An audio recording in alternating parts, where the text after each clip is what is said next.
Where do you want to start then? Just,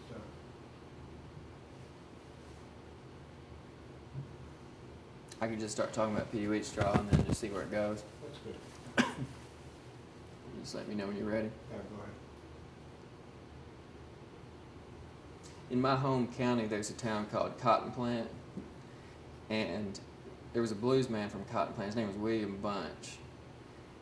He left Cotton Plant when he was a young man and went up to East St. Louis, Illinois, just across the river from St. Louis, and became famous. He changed his name to Petey Wheatstraw, the Devil's Son-in-Law. He sometimes called himself the High Sheriff of Hell. And I found out about him, listened to his music, liked some of it a lot, was interested in this guy, wondered why he left Cotton Plant. And I talked to several of my friends in Cotton Plant about him, and I found out that his family were very religious and disapproved of his having reinvented himself as this devilish character. I'll tell you what, that AC was still shutting down when we started. That's so true. Let's just kind of pick it up from the get-go. Okay, go ahead. In my home county, there's a town called Cotton Plant, and I spent a lot of time in Cotton Plant. I used to work in that town and have a lot of friends in Cotton Plant.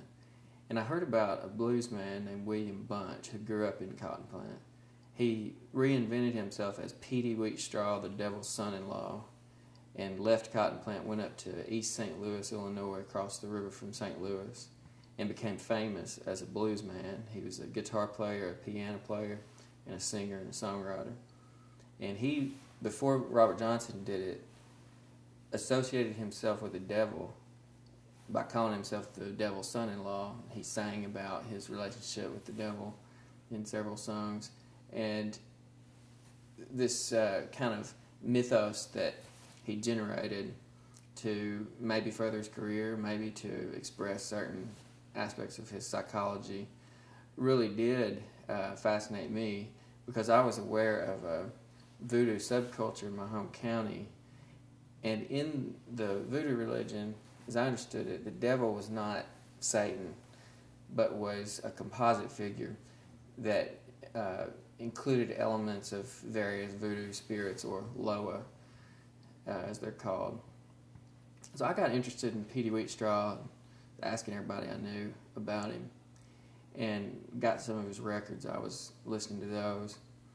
And there was one song that I liked called Ice and Snow Blues, and I was listening to it one day, and I noticed that it had the same melody as a spiritual that I grew up singing in a Pentecostal church, country Pentecostal church. The spiritual is called You Gotta Move. That it goes, when the Lord gets ready, you gotta move. And I just noted that. I thought, same melody, Ice and Snow Blues, you gotta move. Well, not too long after I noticed that about Ice and Snow Blues, I was down in Cotton Plant visiting with my good friend Jab. A guy named, some people call him Jabbo or Jab. He was in his late 80s at this time. I used to go and just sit under a shade tree with Jab and talk to him while away the afternoon. One day I found him at an auto shop called Sammy Joe's in Cotton Plant. He was in there with several older gentlemen. We sat there and got to talking, and something was said about Jabs being in a gospel singing group. Now, I had known this guy for years. I never knew that he was a singer. And they said, oh yeah, he's in a singing group called the Southern Wonders of Salvation. I said, Jab, you've been holding out on me. You never did tell me this. He said, oh, it's not a big deal. And his friend said, it is a big deal. They travel all over the Delta. And his friend said, sing something for us, Jab. And he said, oh, my group's not here today. I don't really care to sing anything. They said, come on, we'll back you up. And he said, well, I reckon I will. They said, well, what do you want to sing? He said, y'all, and he kind of whispered something to him. I didn't really hear what he said. And they started in, and they were creating this kind of a cappella sonic bedding over which he would sing the lead part. And as soon as they started singing, I recognized the song. It was You Gotta Move. And I thought, this is that song that has the same melody as Petey Wheatstraw's song, Ice and Snow Blues. Well, I'd heard a story from Jab several years before about the fact that when Petey Wheatstraw died tragically, his friend drove a car that Wheatstraw was in into a stationary train. Petey Wheatstraw's body was sent back to Cotton Plant. And his old man said, well, since he's the devil's son-in-law, he didn't have any business in the church. And they said, his old man told him to just take his body out behind the church and throw him in the ground.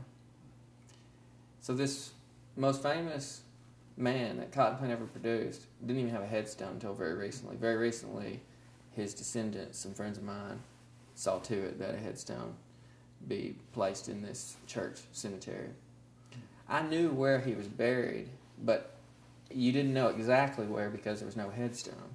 I knew that it was behind a certain church just outside of Cotton Plant. So I knew that Petey Wheatstraw, his body had never been allowed into that church. He never received a proper funeral. Well, I'm sitting there listening to Jab sing "You Gotta Move," and he sounds great. He had a great voice. Jab passed away a couple years ago. He was a great singer, had a wonderful voice. He's singing this song, and I had the thought, what if I could get my friend J.R. Hamilton, a bluesman from Marville, Arkansas, just down the road, to come to Cotton Plant and record a version of Ice and Snow Blues / You Gotta Move with Jab and the Southern Wonders of Salvation. I thought we'll just get them trading verses. One verse will be Petey Wheatstraw, next verse will be the old gospel classic. Talked to Jab about it. He liked the idea. And so did the Southern Wonders of Salvation. So right around Christmas time in 2006, we were going to do it. I met with the Southern Wonders of Salvation. I said, all right, my brother and I will bring some recording equipment, and I'll get JR to come, and we'll record a version of Ice and Snow / You Gotta Move. And they said, all right, let's do it. I said, well, where y'all want to meet? And they kind of conferred among themselves, the Southern Wonders did, and one of them suggested that we record it at Jab's church. And he said, oh, I guess that'd be all right. Jab was a deacon in that church. I said, Jab, what church is that? I didn't know what church he went to. He said, it was a certain one. He told me what it was. Morning Star, just outside of Cotton Plant. Well, I knew that Morning Star Church was the very one behind which Wheatstraw was buried, but into which his body was never taken because his father wouldn't let it happen. So it suddenly struck me that if this goes down, Petey Wheatstraw will finally get into that church. And the day came. It was the day after Christmas, 2006. And the word had spread across Cotton Plant that this was going to be happening. And people just kind of started coming out of the countryside, filling that church. I thought it was just going to be, the Southern Wonders, my brother and I, and we were going to record it, and JR. Well, JR stood me up. I love JR, but he was having trouble that night getting to Cotton Plant from Marville, and so not to badmouth him, but he just couldn't show up. So I stood in for JR and sang the Petey Wheatstraw parts. But this became some strange amalgam of a juke joint event and a church service. There was preaching, dancing, shouting, singing. The Southern Wonders showed up dressed to the nines in these red suits. And we recorded a pretty good version of that kind of song blend. And I thought that it was nice that Petey Wheatstraw finally made it into that church. And in a way, it represented a unity between the voodoo religion that Wheatstraw in some way represents and Pentecostalism, because this was a pretty shouting heavy kind of service that we had that night. Can we pause a minute? I want to adjust the light.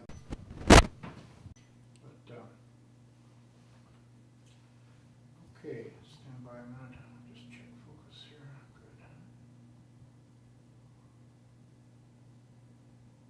Okay. All right, rolling again. Go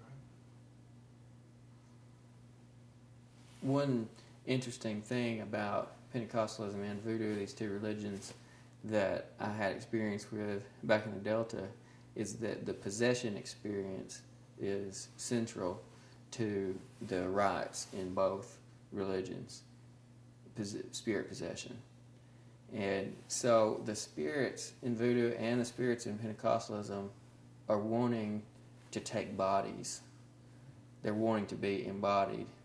And a Voodoo spirit will possess a human being, and you'll find out that that particular Voodoo Loa or spirit prefers Coca-Cola to Pepsi, or this perfume to that perfume. And that Voodoo Loa tells you a story. So you learn about the personality of that spirit. The spirit is no longer an abstraction. There's this push to be embodied. And I think that's something that chimed with me, because I think that in writing poetry, often what's going on is that an emotion or a spiritual essence of some kind is taking on form.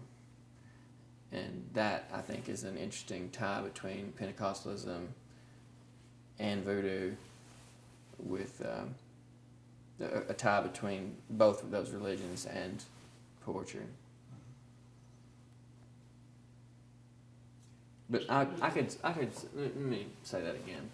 Just a really quick question while we're at it. And Clarify. Good. All right, fire away. An interesting connection between Pentecostalism and Voodoo is that in both religions, spirits are wanting to be embodied. So in Pentecostalism, the Holy Ghost wants to possess a human being and speak through that human being, dance in the human being's body, shout. In Voodoo, you have a variety of spirits who will possess human bodies. Really, in both religions, you have a variety of spirits, because Pentecostals believe also in demon possession. So you can be possessed by the Holy Ghost, or you could be possessed by a demon or a devil. And this desire on the part of the spirit to be embodied reminds me of an impulse, a central impulse behind poetry. The need for the abstract to become bodily. Good. That's clear, I think.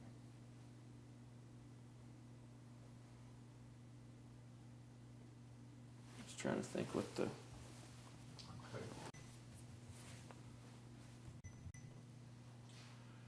Okay, we're recording. Action. Here a while back, I was visiting with a girl I grew up with, went to school with back in Arkansas, and she told me this story that was just fascinating. She said that these two girls about our about our age had gone to see a voodoo woman named Mamie Lackland, who lived in Patterson, Arkansas, and these girls went to her home, and Mamie had white candles burning and pictures of Christ on the wall, and she also had some tarot cards, and she asked the girls to come in to her parlor there and sit down, and they would have a talk about whatever's on the girls' minds. So the girls said, "Miss Mamie, we would like for you to tell us our futures. Just some important things that are going to happen to us, whatever you see." So Miss Mamie studied on it, and directly she said, "All right, well, here's what I'm going to do. One of y'all is going to tell your future, and the other one I'm going to write down the future." And so she told this one girl about her life, how she was going to marry this certain person and have so many kids and work this kind of job and whatever. And then in the case of the other girl, she wrote some stuff down, scribbled some stuff down on a little slip of paper, and folded it up, and gave it to the girl, and said, "All right, here's what I want you to do. I want you to keep this folded up, put it in your pocket, and look at it whenever you get to the next place you're going after you leave my house, your destination." She said, "We clear on that?" The girl said, "Yes, ma'am, Miss Mamie, that's the way I'll do it." She said, "Okay." So those girls struck out to wherever they were going. I think they were going about 40 miles away to Newport, Arkansas. Before they made it to Newport, they were in a terrible car crash. And one of the girls was fine. She was bruised up a little bit, but she was fine. That was the one that Mamie had just told her future. The other girl, who had the slip of paper, was dying on the spot. She had caught the brunt of the impact when they crashed. And my friend that I went to school with, who I think had heard it from the girl who survived the crash, told me that the girl who was dying pulled that slip of paper out, unfolded it, looked at it, and it said, "No future." This story haunts me. I get to thinking about it, thinking about the poor girl who died, but also thinking about the position that Miss Mamie was in when she had to decide whether to tell this girl, don't go out here, don't go that direction, you're going to have a car crash, or to just give her that slip of paper and let her fate just kind of unfold. And by all accounts, Miss Mamie was a good-hearted woman. I think she just thought it was not her responsibility to change the plans of the gods. Her job that day was to tell the future, not to control it. Growing up hearing stories like that, I was moved to ask questions about the mystical dimensions of the universe. And I think that's true of a lot of people who grew up in cultures that in which stories like that are commonly told and believed. And I'm just kind of turned in such a way that I will seriously consider these stories. I don't dismiss them quickly and say, "Oh, that's a bunch of craziness." I'm not really turned that way. I'm kind of wanting to believe and fascinated by the possibility that Mamie Lackland was in touch with the voodoo Loa and knew things that other people didn't know. And because I knew about the voodoo religion that really did thrive in certain precincts of Woodruff County culture, I was aware of the spirits, the Loa they call them, the voodoo Loa, and I was aware of how these spirits represented key elements of human psychology, human experience. And all of that has stayed with me and influenced my work. And I grew up in a country Pentecostal church. And one of the wonderful things about Pentecost is that some of the most important features of its doctrine are implicit rather than explicit. That is, the preacher is not ramming this stuff down your throat. You are seeing the doctrine performed or enacted, as it were, kind of danced. And you have to figure out what the performance is saying about the nature of the universe and about the nature of God, and about the nature of human beings. And I liked that. It's kind of like reading a poem. The poem doesn't usually just come right out and give you instructions as to how to read the poem. The poem is a performance, and you suss out the meaning, which will never be really separable from the performance. The meaning inheres in the enactment. And it's that way with Pentecostalism. I think that's why I'm still fascinated by Pentecost and still compelled by its energies.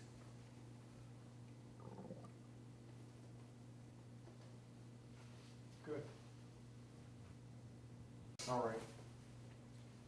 Okay, go ahead. I was good friends with a lady named Ethel Leona Fitch Law when I was growing up. Everyone called her Sister Law. She was a preacher woman. She lived to be 101. Died in 2003 or 2004. I forget which. She was a wonderful woman and a great folk artist. Her home was wall-to-wall folk art. Her husband had been a builder, and she would take his scrap wood and build outbuildings outside her home, like in the yard on her land, to fill with art. And I just loved going up to her house and talking to her. She was Pentecostal. I was Pentecostal. We shared that. And she would tell me stories about starting her church there in Patterson, Arkansas.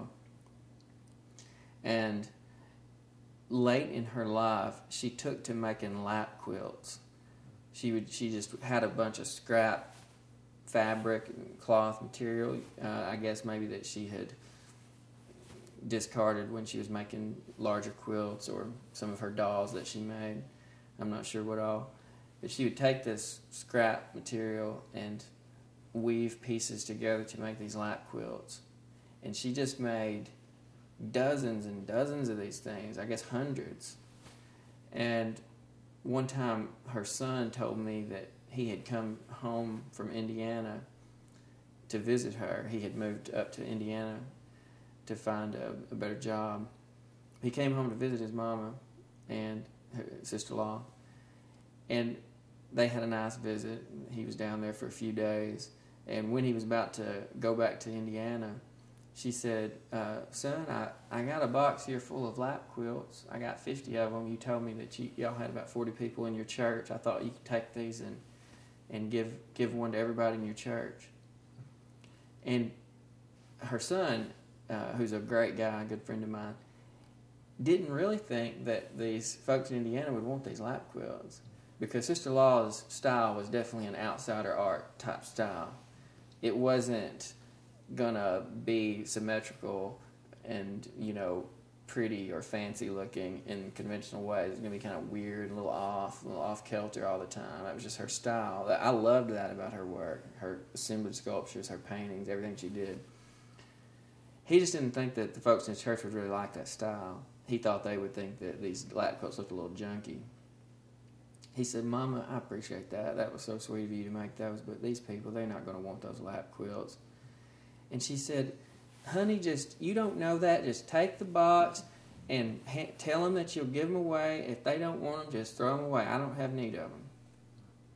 So he said that he took that box of lap quilts up to Indiana, and those people snatched those things up like they were going out of style. I mean, they loved them.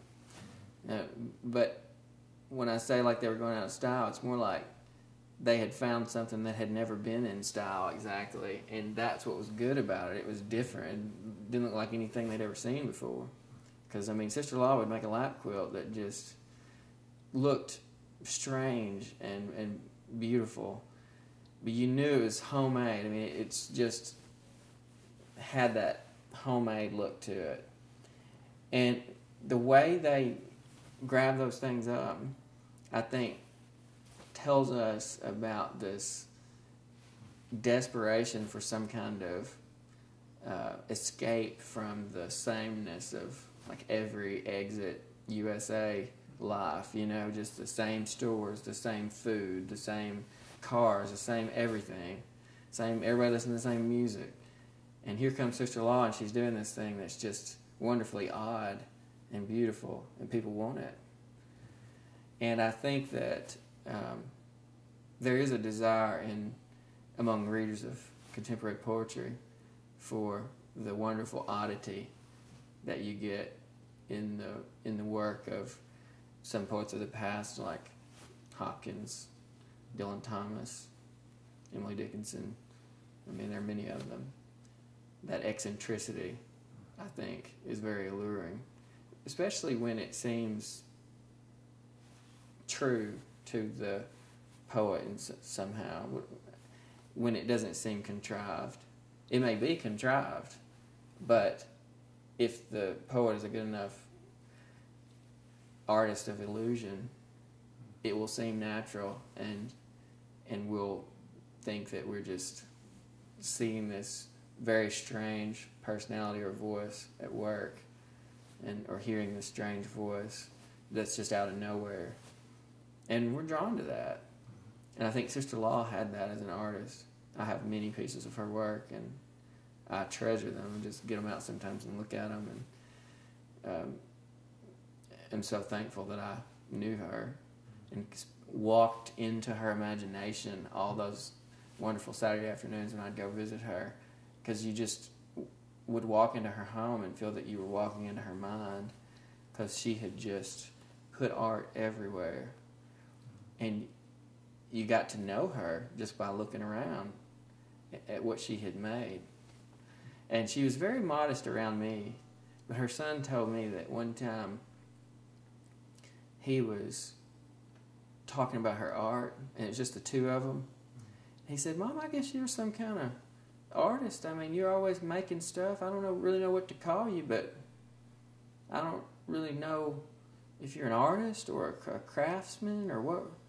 And he said she wheeled around and said, "I'm a dadblum genius is what I am." So she knew it, but she wouldn't say that to me, but she let her son know it.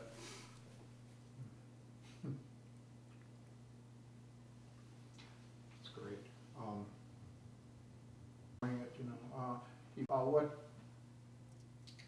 How has has folklore and your association with these stories, these indigenous stories, how has that become a career of yours? I mean, you're a folklorist, even independent of your being a poet.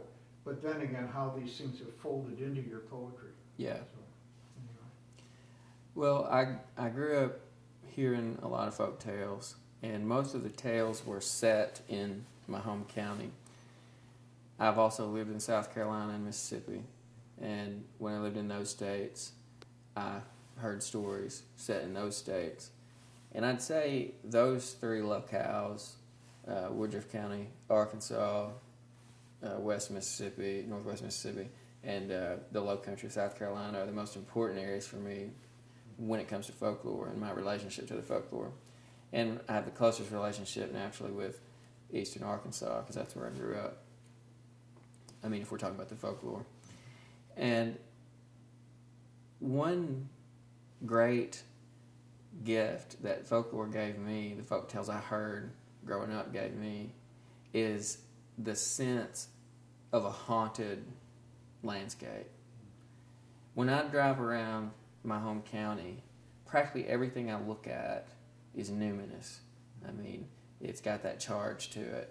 I know that story about old man Antony and the sculpture on the corner that represented Papa Legba. I know that story about No Future that I was telling a while ago. I know this other story about the god of sex and death, Ghetto, disappearing before my grandparents' eyes. I mean, all these places within Woodruff County are haunted for me, and have been all my life.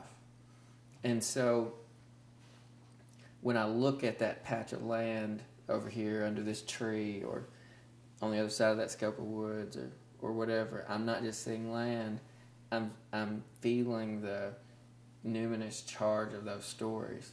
And really there's no separation for me between the earth and that folkloristic energy. And that, I think, is at the heart of the poetry I've written so far. And aside from just my love for words, that sense of the numinous landscape may be the most important kind of energy in my work so far. The number one thing is just the deliciousness of language.